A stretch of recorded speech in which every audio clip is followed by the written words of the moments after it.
پیارے بچوں السلام علیکم. میں محمد الطاف ٹیچر UPS مرشد کلاس 5th سبجیکٹ اردو. سب ٹاپک خالی جگہوں کو صحیح الفاظ سے بھر دیجیے. الفاظ کوسچن میں دیے ہوئے ہیں. کوسچن کو انگلش میں بریکٹس بولتے ہیں. کیا بولتے ہیں؟ بریکٹس. مہاراشٹر کے شہر کا تالاب ڈیش ڈیش کے نام سے مشہور ہے. گہرا تالاب، چودار تالاب. یہاں خالی جگہ میں کیا آئے گا؟ چودار تالاب. اونچی ذات کے لوگ ڈیش ڈیش پر ظلم کرتے تھے. ہریجنوں پر، برہمنوں پر. یہاں خالی جگہ میں آئے گا اونچی ذات کے لوگ ہریجنوں پر ظلم کرتے تھے. اونچی ذات کے لوگ ہریجنوں پر ظلم کرتے تھے. پانی خدا کی دین ہے اور اس پر سب کا ڈیش ڈیش ہے. اختیار، حق، قبضہ.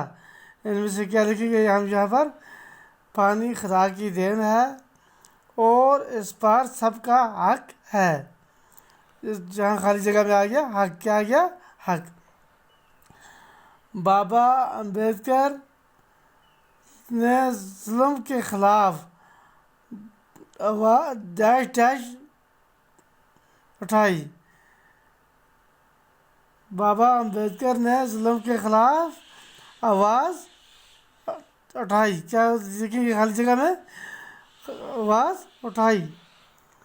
بابا امبیڈکر نے ہندوستان کا ڈیش ڈیش بنانے میں اہم رول ادا کیا. آئین، قانون. یہاں خالی جگہ میں لکھیں گے بابا امبیڈکر نے ہندوستان کا آئین بنانے میں اہم رول ادا کیا. خالی جگہ میں ہم نے کیا لکھا؟ آئین. وہ لفظ جو مختلف لفظوں کو آپس میں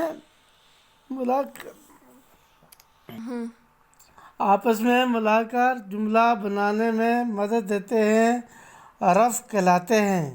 کیا کہلاتے ہیں؟ حرف کہلاتے ہیں. جیسے میں، نے، کو، پر وغیرہ. نیچے دی گئی خالی جگہوں کو مناسب حروف سے پر کیجیے. اکبر ڈیش ڈیش کھانا کھایا. جہاں پر کیا لکھیں گے؟ اکبر نے کھانا کھایا. رشید ڈیش ڈیش کتے ڈیش ڈیش کاٹا. یہاں کیا لکھیں گے؟ رشید کو. خالی جگہ میں کیا لکھا؟ کو. کتے. خالی جگہ میں لکھیں گے نے. رشید کو کتے نے کاٹا. راجا ڈیش ڈیش کرکٹ کھیلا. راجا نے کرکٹ کھیلا. میں ڈیش ڈیش کتاب پڑھی. میں نے کتاب پڑھی. سونو ڈیش ڈیش میچ جیتا. سونو نے میچ جیتا. احمد ڈیش ڈیش چکر آیا. احمد کو چکر آیا. باقی